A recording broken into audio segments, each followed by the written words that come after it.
to come and address us. Thank you, Mr. President.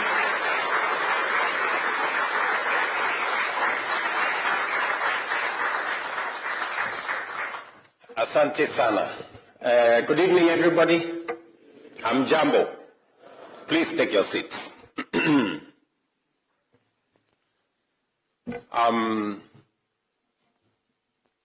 Fellow citizens, let me say that I'm truly honored to have this engagement with you in Doha this evening. I bring you greetings from friends, your fellow citizens in Kenya, many people who wish you well. This evening, on behalf of your fellow citizens in Kenya, the government of Kenya, and my family, tunawaletea salamu nyingi sana, and we wish you well.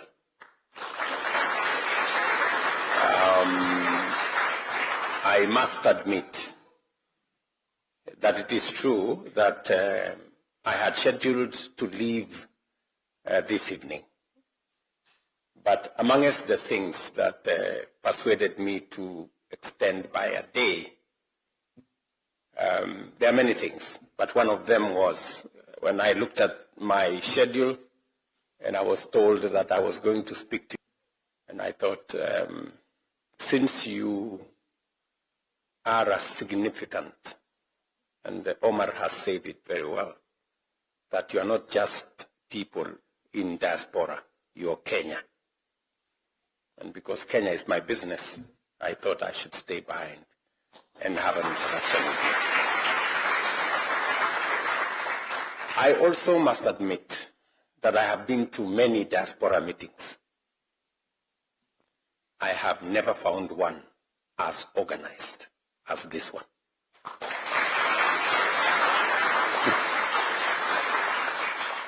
Honestly, I have never been to a diaspora meeting with clarity, with focus, and with great organization like the one I see here. Congratulations to you guys.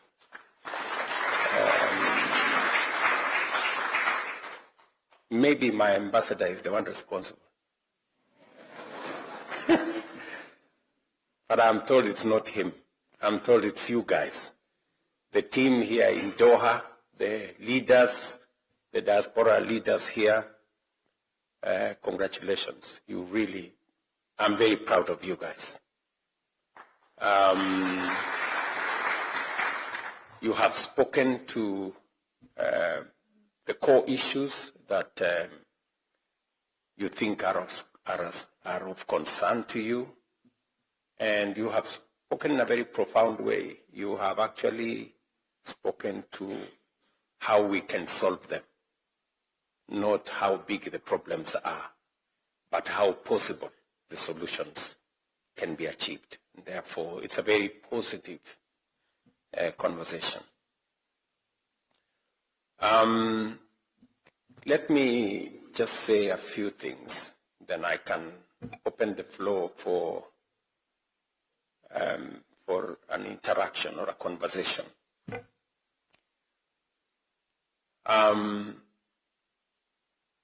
It is true that in the last election, I did make a commitment that we will have a much more robust and a better engagement with our diaspora. And it is the reason why I set up a State Department for Diaspora Affairs. And I got the right person to do it. Rosalind Jogu has done a good job in the diaspora docket. She's been with me, she's been ahead of me in many places, trying to work on matters consular, issues that have come up, repatriating Kenyans whenever we are in difficult situations in different parts of the world.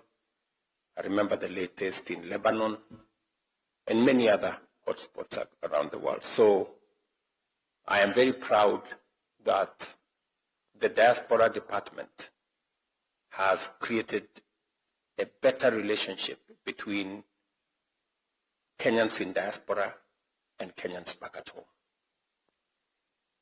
I am prepared to see what additionally we can do to better the engagement, to do what we are doing in a better way to serve you better. And I hope before we conclude this meeting, Rosalind will be here so that she can speak in detail on what the Diaspora Department is doing. Let me also say that back at home, we have been deliberate about matters diaspora. The National Employment Authority, and the chair, I saw her somewhere in town today, was a very convoluted place when we came into office. We had many very bad people operating as employment agencies. What are those people called again, Matua? Recruitment agencies. And we had very crooked, very unprofessional people. So we have had to change the registration process for recruitment agencies. And we have had to disappoint many people because recruitment agencies that had a track record of doing the wrong thing, we've had to deregister. How many again, Matua? Almost 600 recruitment agencies. We have had to deregister them because they were doing the wrong thing. They were picking money from people. They were sending people with, tourist visa. Many of the complaints that we got were because of the recruitment agencies doing the wrong things. We've since created a multi-agency team that now looks at the whole exercise of Kenyans being recruited outside Kenya in a holistic manner. We have gone through the motions to make sure that all the job opportunities from every part of the world are posted on a government website where everybody can see, so that if it is not in the government website, then you know that job is actually fake. We have also streamlined the processes to make sure that if you're looking for a passport, we've reduced the time for people who have a letter of employment from waiting for 2-3 months. Now you can get a passport in 2-3 days. We've created a green channel for the people like yourselves who have a job outside Kenya so that we can encourage, more recruitment agencies, more Kenyans to apply. And we've also, apart from creating a green channel for passports, we have also found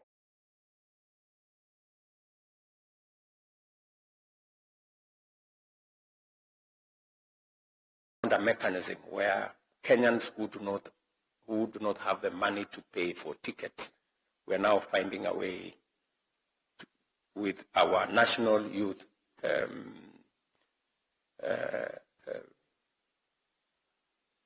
fund, youth fund.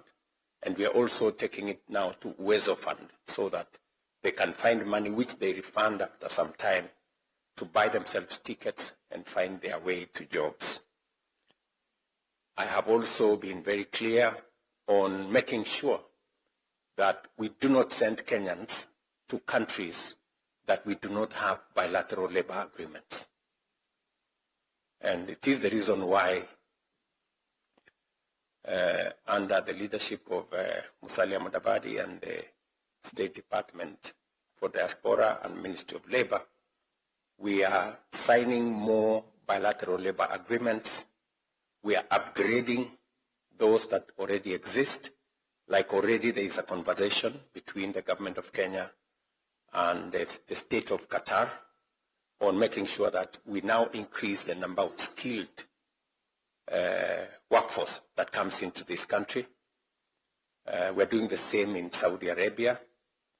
We're lucky we've done this again last year with Germany, with Austria. I had a conversation with the president of Hungary again today, and we are looking at opportunities there. He will be visiting Kenya sometime early next year for us to conclude that process. So our aim is to have bilateral labor agreements with at least 19 or 25 countries where we are certain that we have a firm government-to-government engagement that ensures that citizens of Kenya in those countries have the legal protection of both the government of Kenya and the host country government to make sure that we protect our citizens.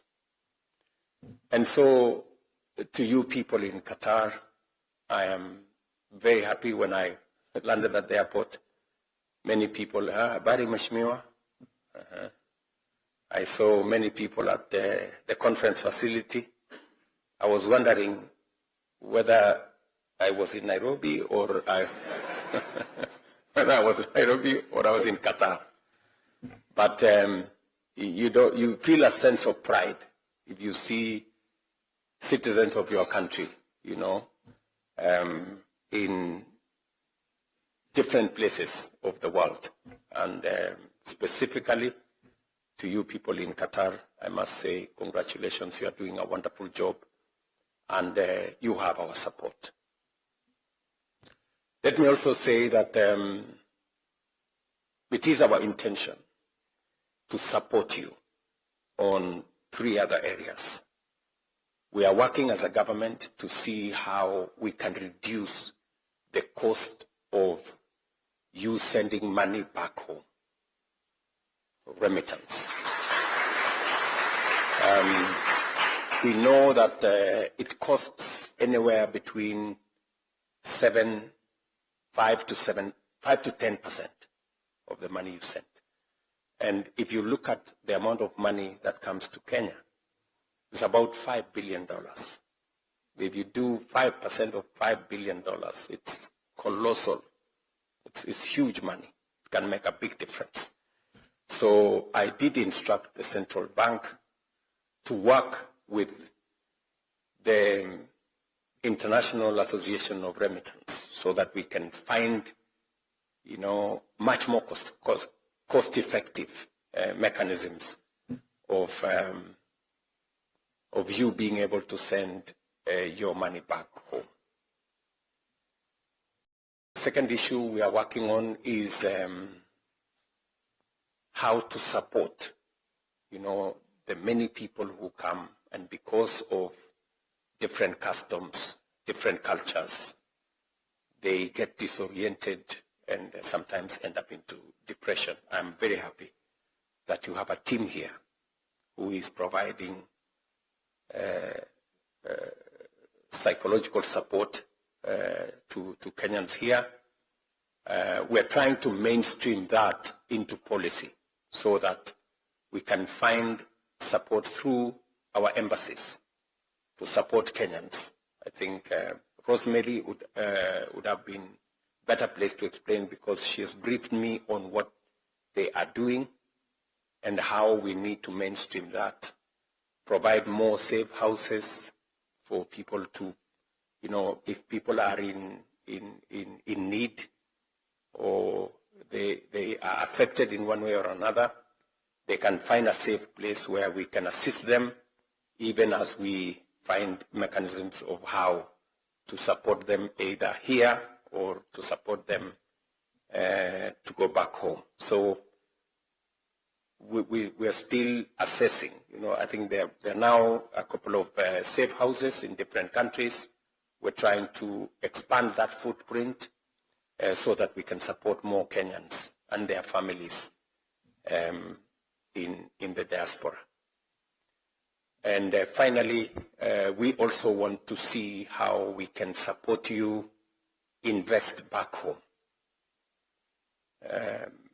and help you structure that investment.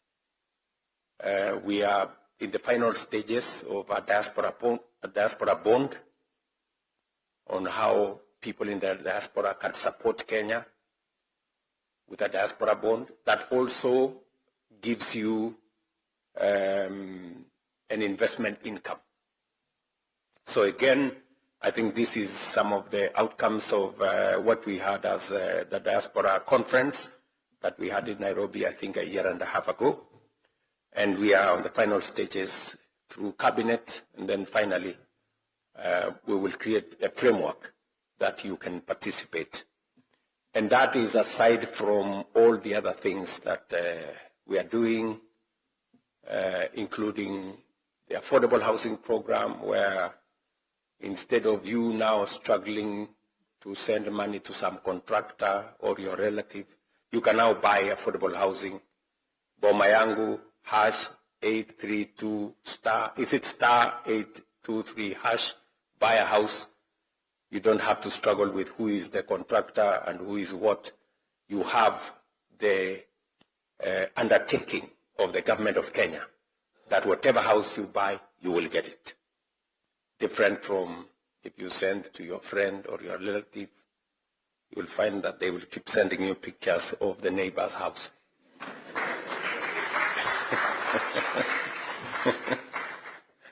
I think there are many experiences of that kind, right? So again, there are those opportunities which you can tap into, and we can all take that forward. That is one thing I wanted to discuss with you, the issues about diaspora. I know there are many other issues that you would want us to discuss, which I will be here to listen to you later. The other thing I wanted to tell you was the status of where we are as a country. I know many of you read stories in social media, misinformation, disinformation, and everything in between. But just so that you know, I will tell you 5 things. Number 1, our economy. Our economy has, since the last 3 years, the economy has stabilized. Inflation has come down from 9.6 to 4.6 this month. Our dollar exchange rate has strengthened from 165 to now 129, 128. I don't know whether that is good or bad for you guys. Certainly it's good for our economy. Our foreign exchange reserves have grown from about $5.7 billion in 2022 to $12 billion now. It's actually doubled. And therefore, we can sort out any dollar issues. There are people who could not remit their earnings to foreign countries. Now they can do it with a lot of ease. So I can confidently tell you that our economy is now stable. For those of you who follow the international financial news, Kenya was among 6 countries that everybody thought was going to default in 2022. In fact, I remember meeting Antonio Guterres, and he was telling me, what will you do, Mr. President, when your country defaults? But the good news is that by God's grace, with all the things that we did in between, cut back on this, removing subsidies on many of the things that were there. Of the 6 countries that were billed to default, 5 defaulted, Kenya did not.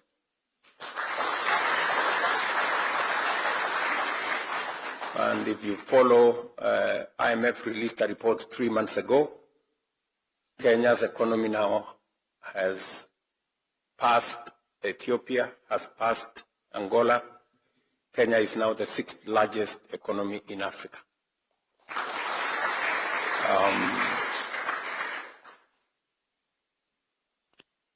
If you follow news, our Nairobi Securities Exchange was the best security exchange in Africa last year. So I have been to the Nairobi Securities Exchange, I think 5 times, because I wanted to build confidence in the Securities Exchange, because it is one avenue. The capital markets are one avenue that we can use to raise development resources, aside from all the other areas. So on the economic front, I am very confident about Kenya's future. The numbers don't lie, they are there. What I am telling you, you can go into any platform and you will find the numbers there. In fact, our governor of Central Bank, Mr. Thuge, was voted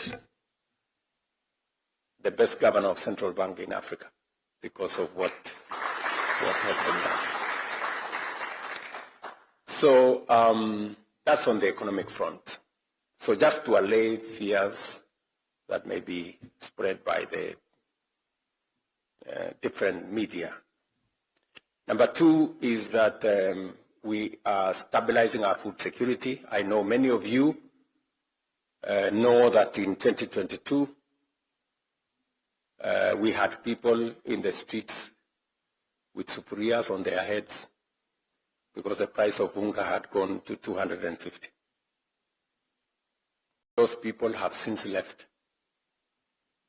just for your information, because we have intervened. We have changed the framework of our approach to the agricultural sector.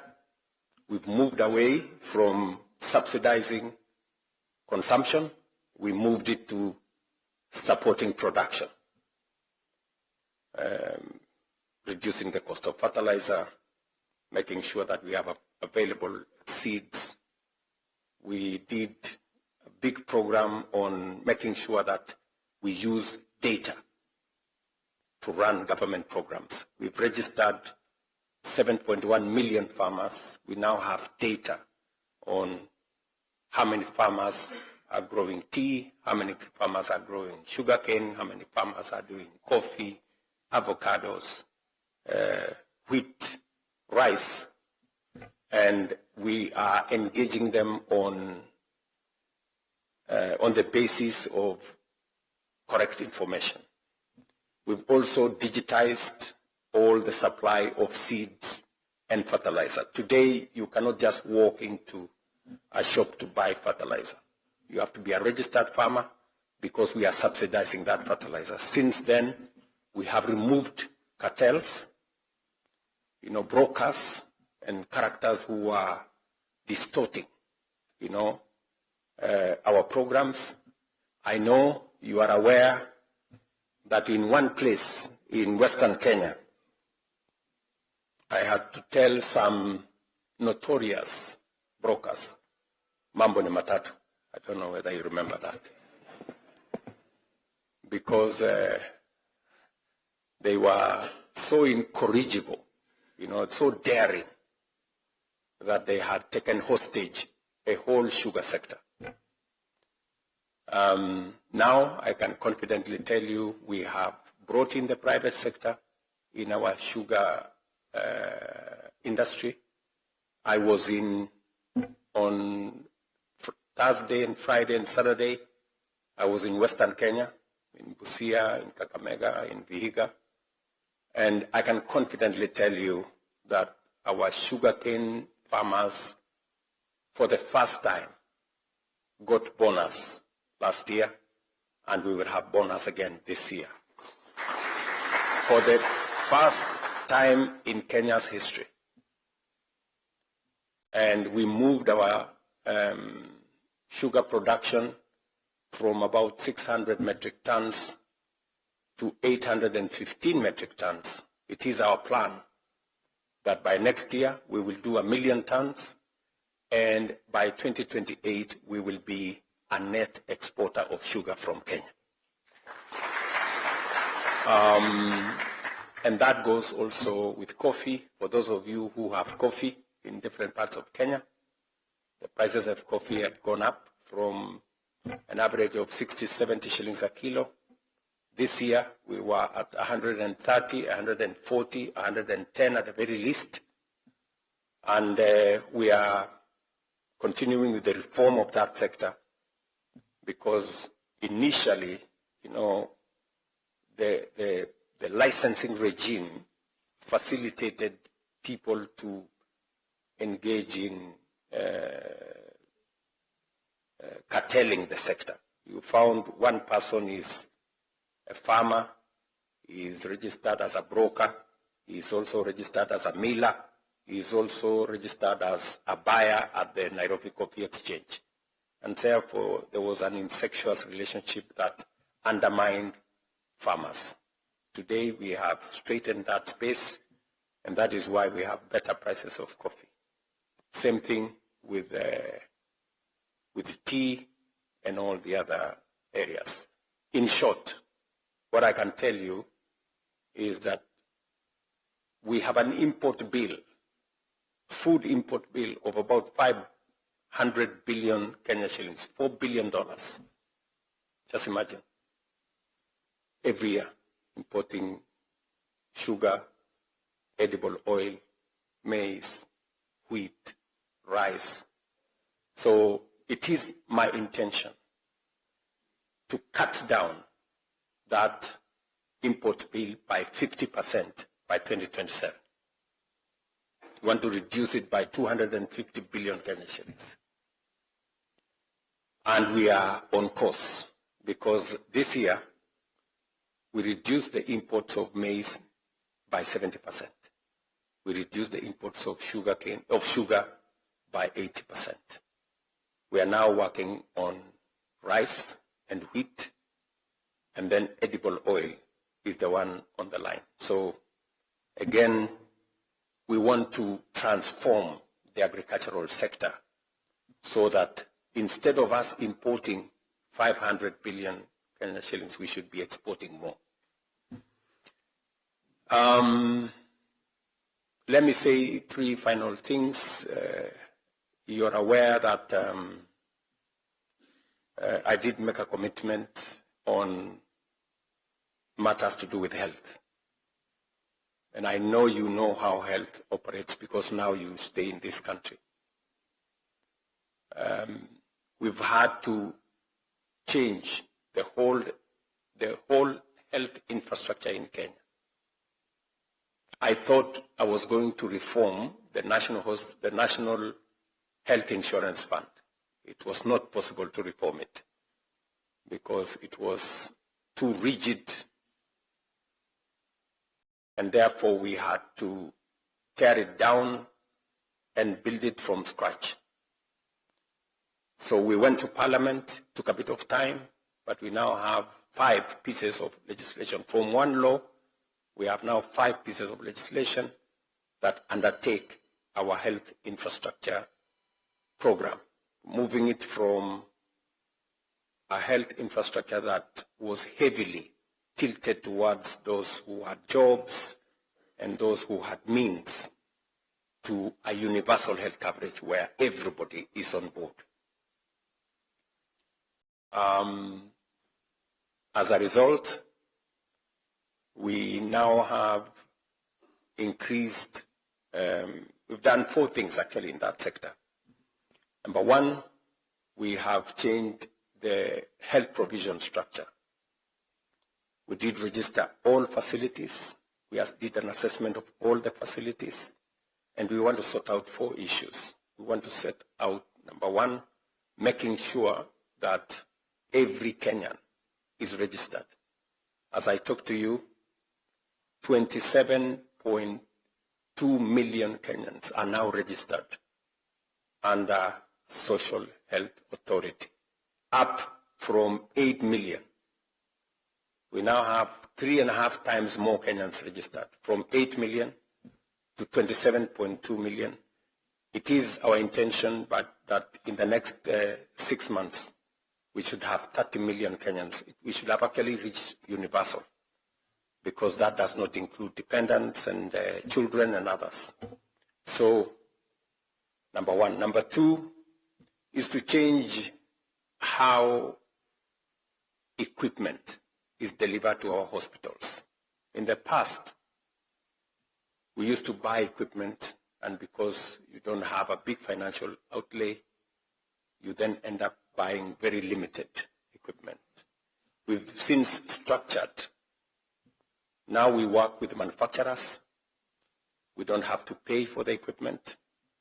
We have what we call fee for service. We have equipment delivered to our hospitals, and we only pay when we use that equipment to the manufacturer. That was possible because they looked at our health infrastructure, how we had registered Kenyans and how they were going to get paid, and they were satisfied. I was, for example, in Butere on Thursday.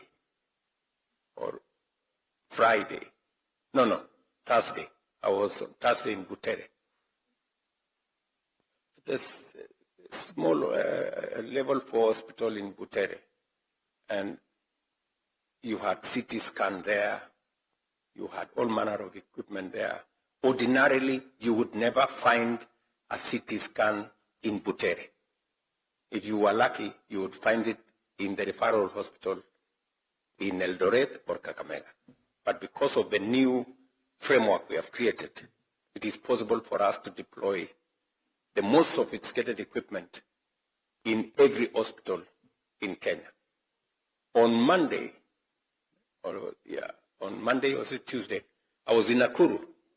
Again, we were having the latest equipment delivered to the referral hospital in Nakuru. For those of you who follow my social media account, you will see. So we are changing the framework of delivery of health. And finally, is how we deliver health commodities. If you listen to many of the people at home, people normally complain about there is no dawa, hakuna dawa. Mwananchi wa kawaida anasema hakuna dawa. So we need to solve that hakuna dawa problem. And we have found the reason how to solve it. We've now given a better framework to KEMSA. We've decided that we deliver health commodities, medicines direct to health centers and dispensaries instead of taking them to stores at the county and all the other places. So we have built a better health infrastructure. It is a commitment that I made, and it is a commitment that I'm very proud that today is becoming a reality. And finally, he's just mentioned to you about education. I saw Omar mentioned about education here. Education is very important. For those of you who follow events at home, we had 4 different issues with education. We had CBC. Many parents were complaining they were doing homework up to midnight. They were being told to make cars at night, and many other stories. And so we have straightened CBC. Now there is clarity on what happens. Number 2, we had a big shortage of teachers. I can confidently tell you we have hired the largest number of teachers in Kenya's history. By January, we will have hired 100,000 teachers in 3 years. That is ordinarily government hires 100,000 teachers in 20 years.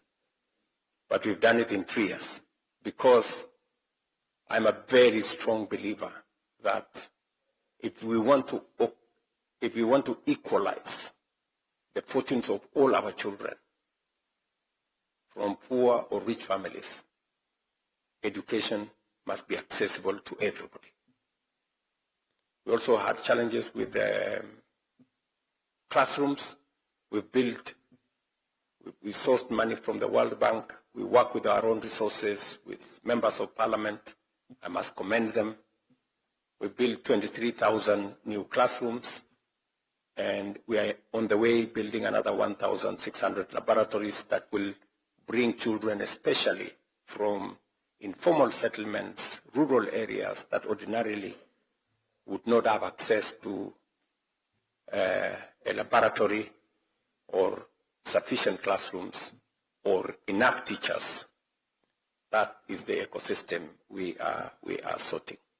We have also made sure that our universities, for those of you who understand what was the challenge with our universities, we had many universities, Nairobi University, Kenyatta University, Egerton University. They were paying lecturers half pay because there wasn't enough money. So we changed the funding model. We now have what we call student-centered funding model that ensures that we assess every student to make sure that no child, especially those from vulnerable backgrounds, miss school. We have since increased scholarships and loans to make sure that children from vulnerable backgrounds get up to 90% loan and scholarship so that we carry them along. So I just thought I should mention some of the things that we are doing back at home.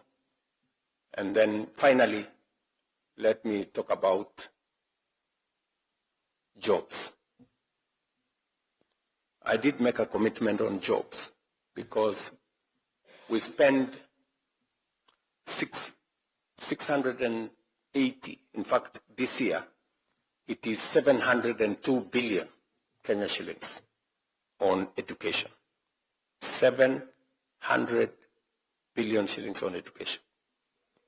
It is important that as we spend that amount of money in education, we also think about what happens to the pipeline when these people who are in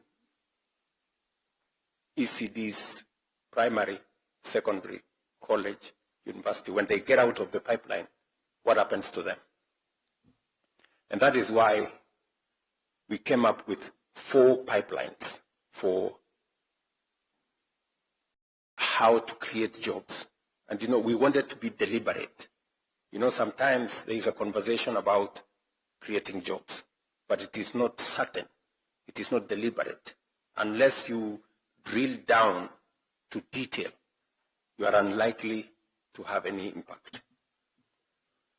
And that is the reason why we were thinking, and we rolled out 4 different interventions on matters to do with creating jobs. Number 1 is our housing program. I know many of you, not you, many people in Kenya were asking me, what is wrong with you? Who told you we need houses?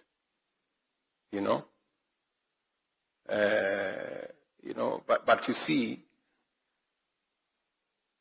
any country that needs to stimulate the economy, they look at public infrastructure that creates, that is labor intensive and uses it, whether it's America, whether it is Europe, that's what they do. And again, for your information, housing was a program that has been there with us. It was there in the KANU manifesto. It was there in the NACA manifesto. It was there in the NASA manifesto. It was there in the Jubilee manifesto. It was there in the Azimio manifesto. It was there in the Kenya Kwanza manifesto. It's a permanent feature in all the manifestos. But it was difficult to implement because it's not easy. Just for context, my brother, President Uhuru, and I, we had the big four in 2017. And one of the big four was housing. And we did everything because it is the right thing to do, and all of us agree. So when we were elected, we wanted to do housing. I remember very well, we went to Parliament, we passed the law, we created the fund, we created the levy. In fact, President Uhuru told me he knew of somebody called Charles Hinga, who was in South Africa, and who was a good expert in these matters of housing. We brought him. We looked for him. We brought him to Kenya. We met him, Principal Secretary for Housing. And then when everything was ready, and we started to collect the levy, and then there was noise. No, this levy, I don't know. These ones are complaining, those ones are complaining. Maandamano hapa, nini pale, nini kelele. Then President Uhuru called me and told me, William, si wewe uko na nyumba? Nikamwambia ndio, mimi niko na nyumba. Sasa hii kelele hii tunapigiwa ni ya nini? Kama hawa watu hawataki manyumba, achana na hawa. So our housing plan collapsed. But you see, the irony is that that was 2017. Come 2022, housing was in the manifesto of Kenya Kwanza, mine. Housing was in the manifesto of the opposition, then Azimio, complete with 1.5% levy. Si mimi kwa bahati Mungu amenijalia nimeshinda uchaguzi.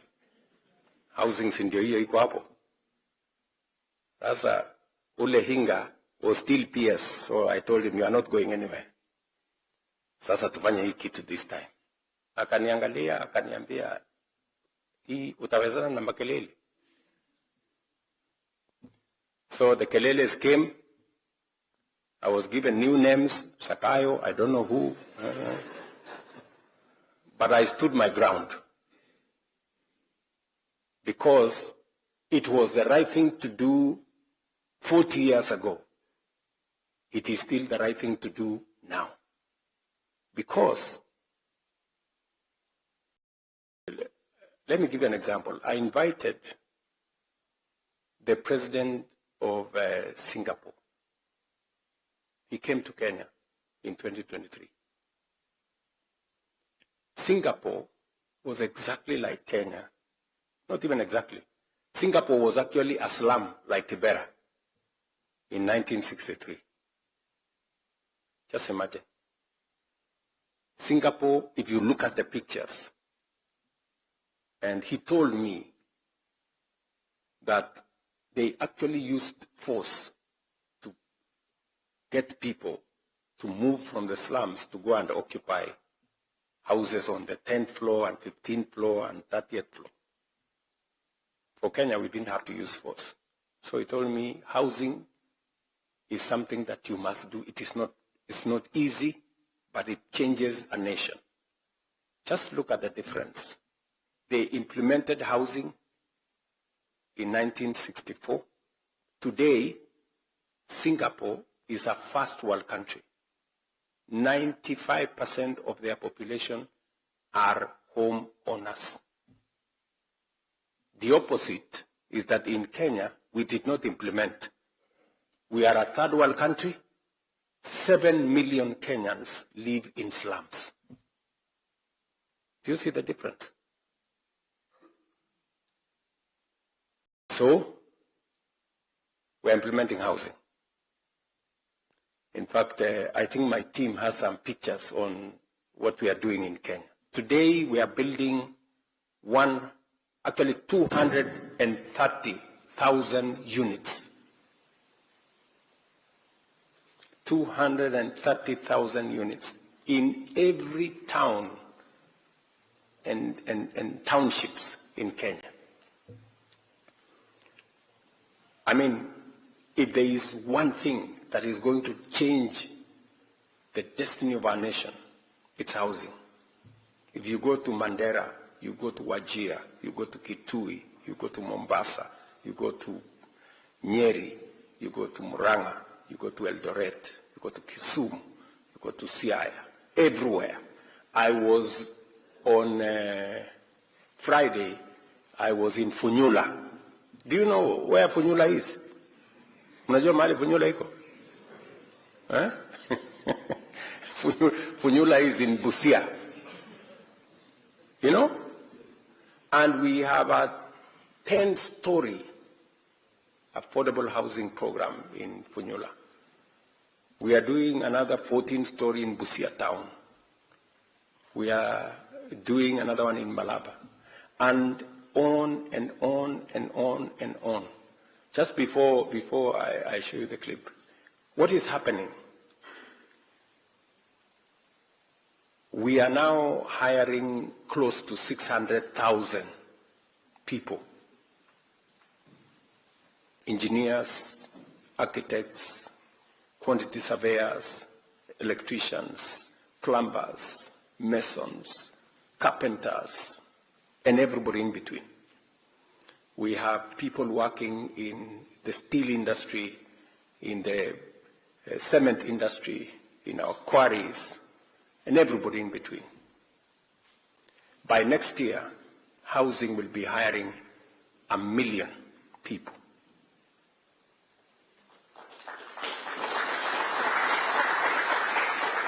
So, apart from decent housing, apart from helping us with reducing on land fragmentation, apart from stimulating our economy, housing is creating opportunities for jobs. And these are only 230,000 units. We have a shortage of 2.5 million housing units, and it is growing. So we will be at this housing for the next 20, 25 years before we can stabilize. And you know what? We have built this whole big program. Now the contracts we have signed is 600 billion. How much? 600 billion. Housing, markets, hostels, and all of it is our own money.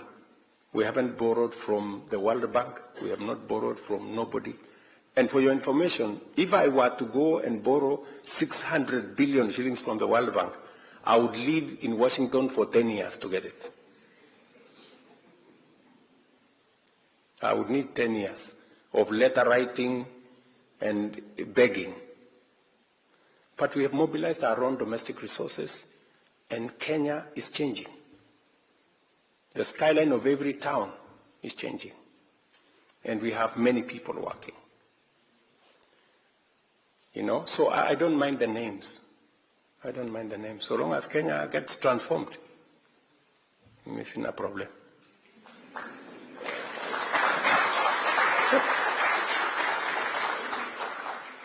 Sindio? Yeah. That's how nations are changed. Nations are not changed by small thinking, you know, being politically correct all the time, you know. You are waiting what will begin a coffee throughout. You can never change a nation that way. That is one. Number two, we are expanding our digital footprint. We now have Ajira centers. We now have ICT hubs. We have BPOs,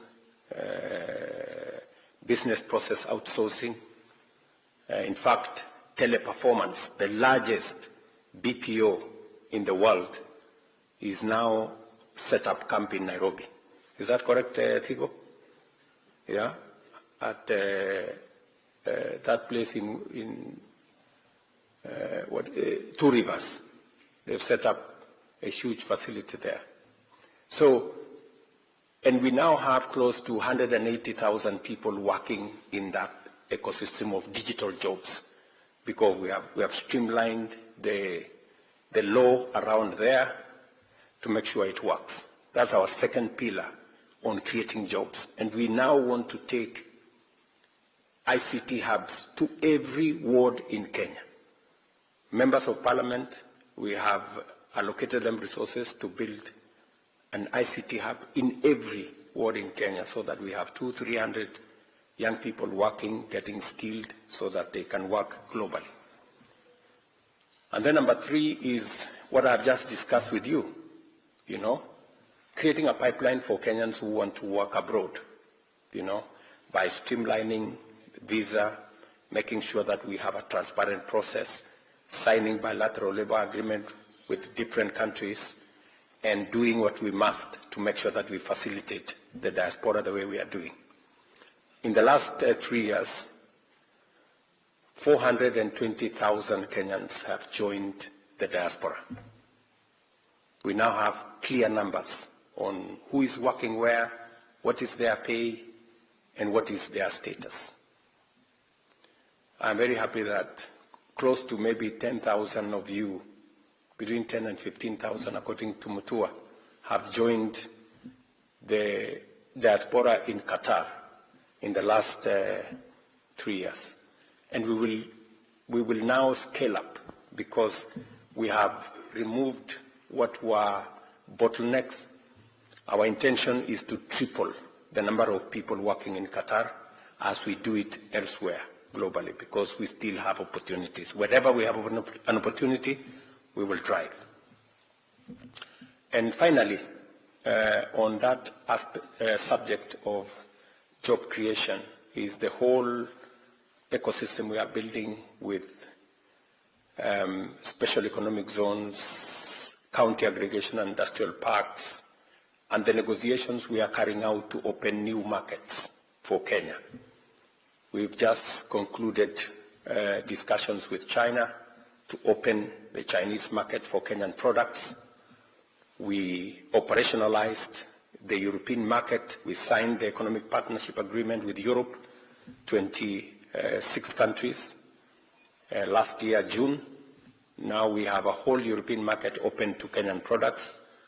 We have the Africa Continental Free Trade Area market, and we are engaging the U.S. to extend AGOA and to also negotiate a bilateral labor agreement between Kenya and the United States. So all these markets are for products from Kenya. Agro-processing, value addition, manufacturing, industrialization, that is the trajectory we are using to create new opportunities for work. So I just thought of, putting this picture to you as citizens of Kenya, so that you know the status of your country and you know where to participate and how to contribute. Finally, before we do this clip, let me conclude by saying that what we have done in the last 3 years is okay, but it's not good enough. It is not good enough. Why do I say so? Kenya is a third world country by mistake. We shouldn't be a third world country. We are not made of third world country stuff. We are supposed to be playing in a different league. Do you understand? Yes. We can move Kenya from a third world country to a first world country in our lifetime, if we do a couple of things right. And I have put a proposition to us, to the people of Kenya, on how to move from a third world country to a first world country in the next 25 to 30 years. China did it, Korea did it, other countries, Malaysia did it, we can do it. Looking at what we have done, I am very persuaded that we can move this country to a first world country. We need to do three things, in my opinion. Number one, we need to bring under production another 2.5 million acres of land, agricultural land, so that we finish with importing food and we export to the markets we have already negotiated. We need to build at least 50 mega dams, huge dams, High Grand Falls Dam, Soin Koru Dam, and we have a list of them.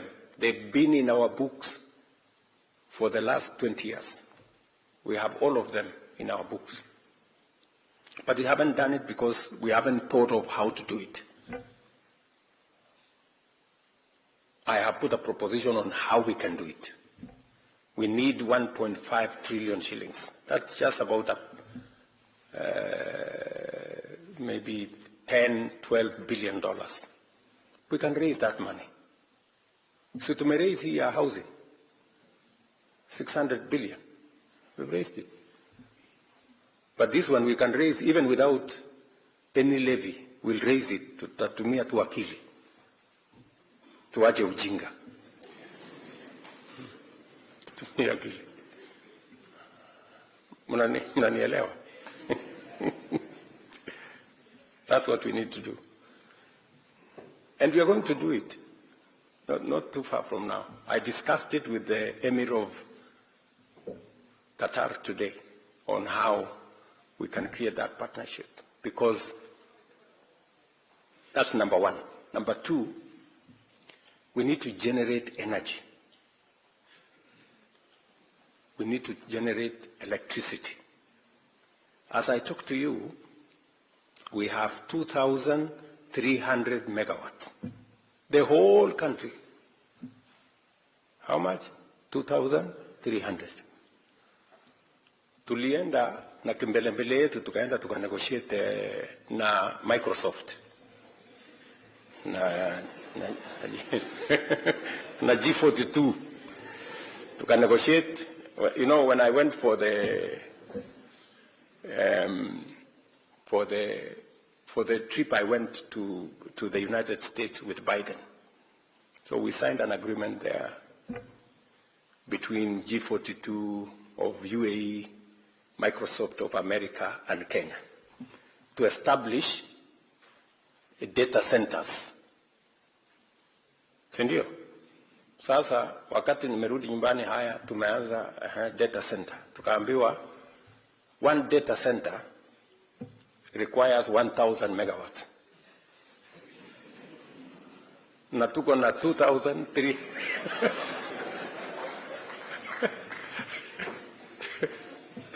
Tuko na 2,300 megawatts the whole country. So ili tufanye hiyo data center, we have to shut down half the country. Unaona sasa? So we need to have, if we have to industrialize, if we have to engage in manufacturing, we need minimum 10,000 megawatts of energy. And we need it like yesterday.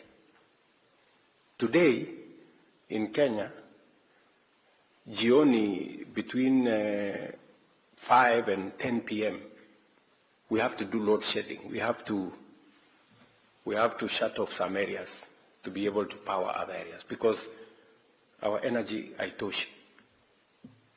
I was in Ethiopia last month. Tulienda kufungua dam hapo. That one dam is generating 5,400 megawatts. 2.5 times our whole power in Kenya, one dam. Mnaona, si tuko na shida? Tuko na problem. So we have to. And we need about 1.2 trillion to do it. And we will find the money to do it. Mnanielewa? Yes. Otherwise, we will be left behind. Huyu Thiko Huyu is my technology advisor. AI, if we are left behind, tutakwama milele.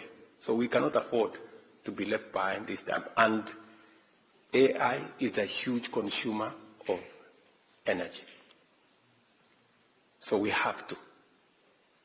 And I have to tell you this, Simuliniambia, you are Kenya abroad. Yes, I have to tell you, because you have a stake in this. And then number 3, we have to invest in infrastructure. We need to extend the SGR from Naivasha to Uganda. We need minimum another 10,000 kilometers of tarmac so that you people can get home whenever you're going home. And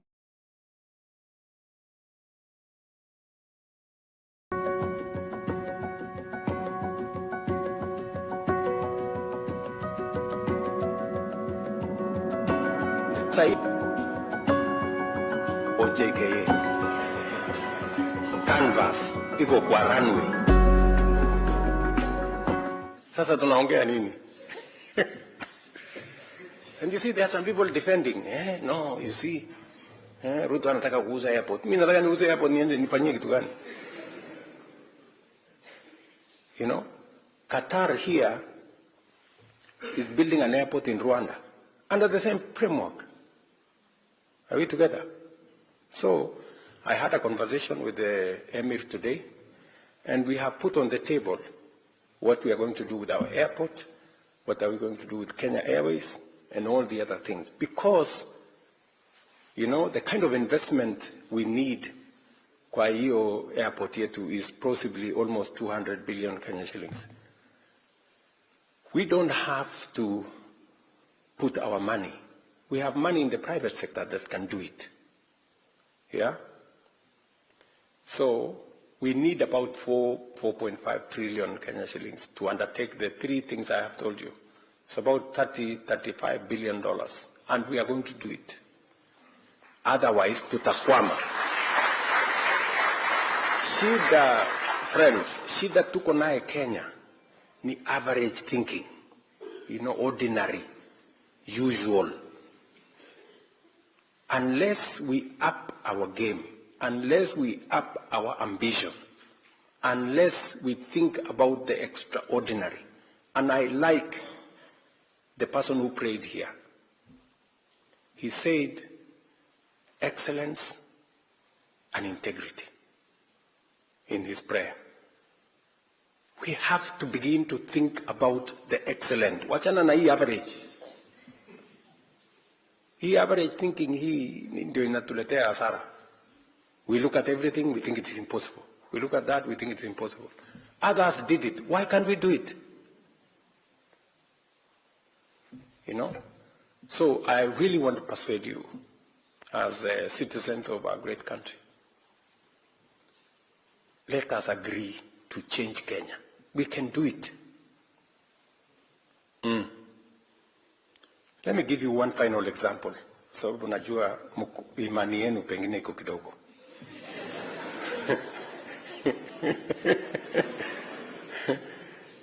But you have seen this country is kama sio mafuta, you know. We have more assets than they do. Kama sio mafuta ama? Yes. You know, all these barabara, nini, housing, imepangwa. It's been built. See what it was there? All this you see here was not there 30, 40 years ago. But they've done it. Yeah? Ndio Waswahili wakasema, ukiona vyaelea, ujue vimeundwa. Yeah? So we need to unda our own. Ama? Let me give you an example. And I'm sorry if I am taking time, but I rarely get... Si mulikuwa mnanitafuta?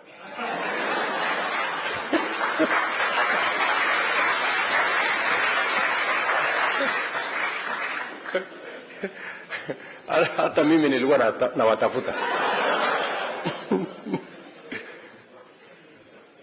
Sindio? Now listen. Why I'm telling you these things are possible. When I look at housing, look at what we have achieved.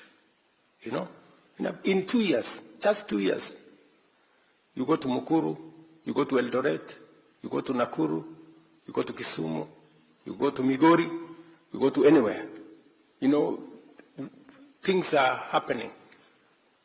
And it's just 2 years. Just imagine if we do this for 10 years. What about 20 years? You will not recognize Kenya in 20 years of this. But let me give you a much more pointed example. Investment is a function of savings. I'm a scientist. I was told by the economists. The economists, that's what the economists say. I'm a scientist myself. I've become a good student of economics over time. So, as a country, unless we save, unless we have a good culture of saving, we cannot change our country. We cannot invest.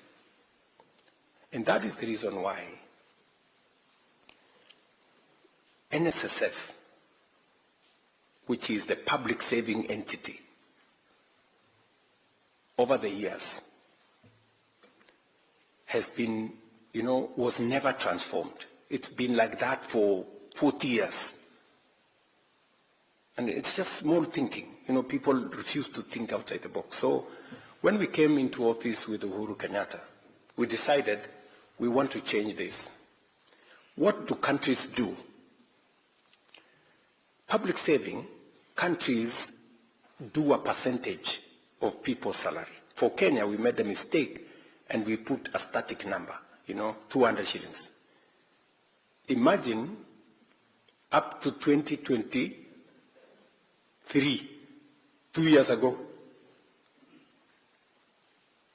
every public person and private person was saving 200 shillings at NSSF. Shilingi mia ngapi? Not $200, 200 shillings every month. Mtu anaana 100,000, analipa 200 shillings. Mtu anaana 200,000, analipa. Ndio mjue iko ujinga mingi hii dunia. So what happened? We were left behind. Uganda, 20 years ago, changed their contribution to percentage. 10% by the employer, 10% by the employee. Tanzania, 20 years ago, changed 10% employer, 10% employee. So today, Uganda has a bigger social security fund than Kenya. Tanzania have a bigger social security fund than Kenya. Yet, our economy is twice that of Uganda. Our economy is almost 1.5 times that of Tanzania. But they made the right decision before. Tanzania today, their social security fund is building one of the tallest buildings in Hapa Hill in Kenya. NSF ya Tanzania. Just imagine. Yetu tuko 200, bado tunatoa ile 200. So we changed with my friend Uhuru Kenyatta in 2016. But then some characters took us to court. Wakatuzungusha huko kotini. So by bad luck to them, I became president. So nikawaita. Nikawambia hii ujinga muache. I mean, how can you stall the whole country? Tukwame kwa 200, other countries are going ahead of us. One of them was my friend at Woli, because he was the one who had taken us to court. Nikamwongelesha, akakuwa mzee mungwana, akaniambia okay, wacha tuende tutoe kesi kotini. Tukatoa kesi kotini.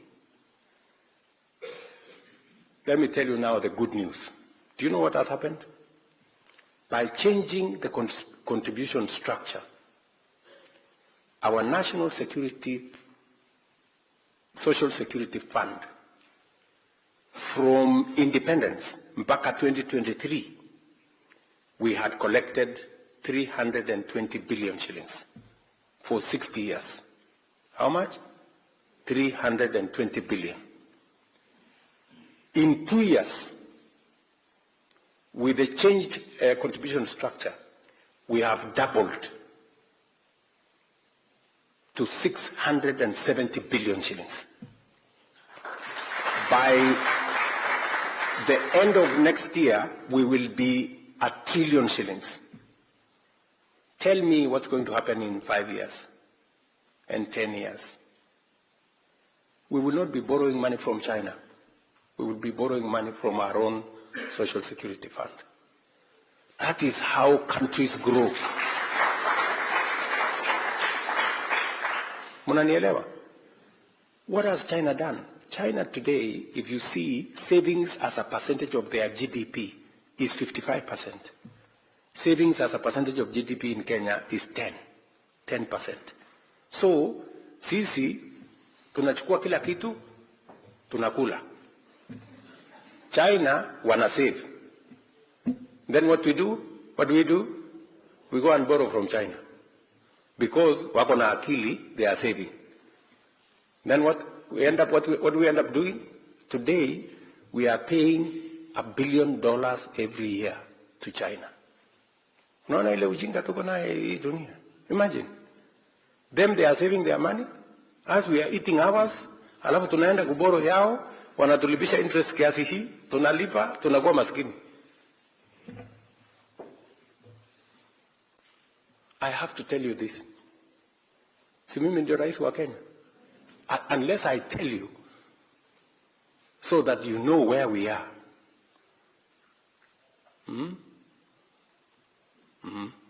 It's good for you to know. It is good. It's good for you to know.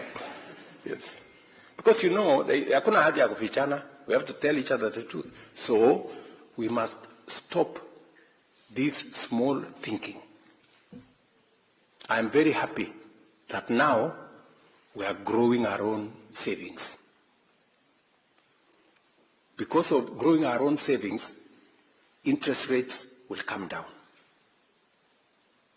Because we have enough patient money to lend. Our treasury bills will come down. Our treasury bonds will come down. We will have, a much more stable economy. That is how we'll change Kenya. So, why I'm telling you tunaweza kubadilisha hii nchi yetu in a very short time is because we have the most hard-working people. We have the most, innovative people. Why? Si mmesikia huyu balozi wetu anasema, hawa watu wa Qatar wanasema, tunapenda wa Kenya ni watu wazuri. I met the emir myself. Wananiambia, Kenyans are very good people. They are contributing to our economy. Which is okay. But nani alisema these good people cannot contribute to their own economy at all? Mnanielewa? So, please, let me persuade you. Let me persuade you that we can do this ourselves. And it's not just you I'm trying to persuade. I did sit down with the former Prime Minister, Raila Odinga. We had this conversation. And he was 100% on board. I did sit down with Uhuru Kenyatta 2 months ago to have this conversation, that it is time for us to move Kenya away from this mediocrity. You know? And we agreed. I have come for you. Mukubali jameni, tusukume hii Kenya, tubadilishe nchi.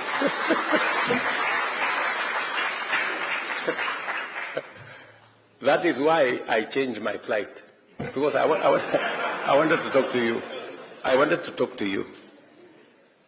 Because it's not always that God gives you an opportunity like the one I have. Sindio? Yes. Unajua hapo nyuma, pengine other people could have given excuses. You know? Pengine mwingine anasema nilikuwa mzee. Mwingine anasema pengine si kusoma zaidi. Lakini mimi, what excuse do I have? I am not an old man. Nimesoma vizuri. You know? Mimi si mtu mjinga. I know what I'm doing. So I don't have an excuse not to transform Kenya. I just need your partnership and assistance. Munisamee kama nimewachokesha, lakini I had to.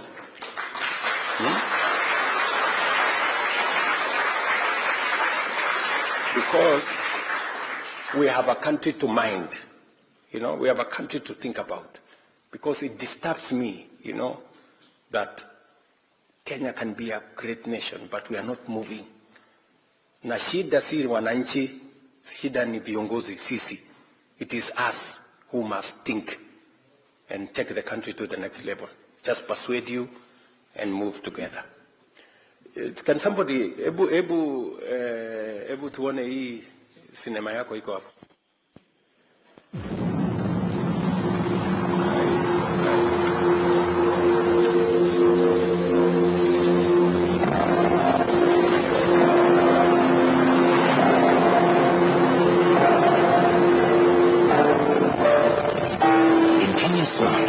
Families pay more for less. Maji ni ile ya kwenda kwa barabara kushota rainbow, kati ile kwa taa 15, stima ndio na kusumbua kidogo. Sasa ni ndio tunaishi. Mimi naitwa Jeff Diambo, nilikuwa naishi hapa ni Mkuru upande wa Riara. Maisha hapa ilikuwa ngumu. Baadaye tumezaliwa hapa, lakini tumekuwa tukipitia changamoto nyingi sana. Drainage iko very poor, nakuta maji mengia mpaka kwa nyumba. Tulikuwa na challenge ya stima, tunatumia stima ile ya sambaza. Hiyo stima most of time unakuta kwamba inashikanishwa na mabati, so inaweka mambo ya shock. Kama kuna shida tumekuwa na hapa, challenge kubwa ni mambo ya security. Kwa sababu security hapa ilikuwa tu ni wewe mwenyewe unajibebea maisha. Wakati mwingine hata kama ni kwenda kukatia mboga pale kwa kibanda, yale maji pale si masafi, maana yamepita kwenye mitaro, inaleta shida sana katika mwili zetu. This is the poverty penalty. Today, that story is changing.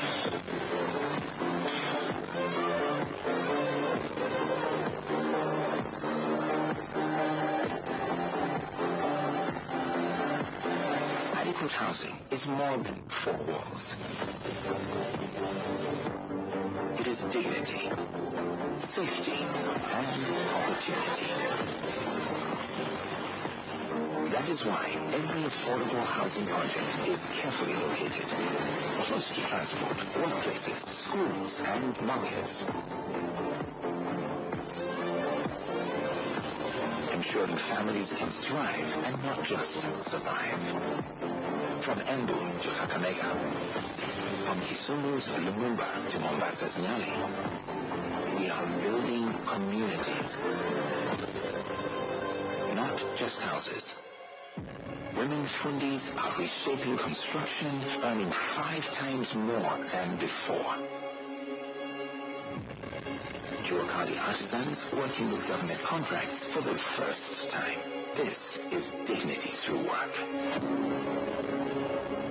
Behind every housing block is a human story.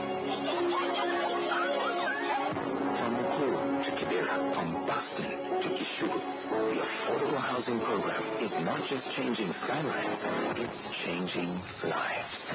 With the introduction of affordable housing, we are able to plan about our production, to be able to deliver steel on time.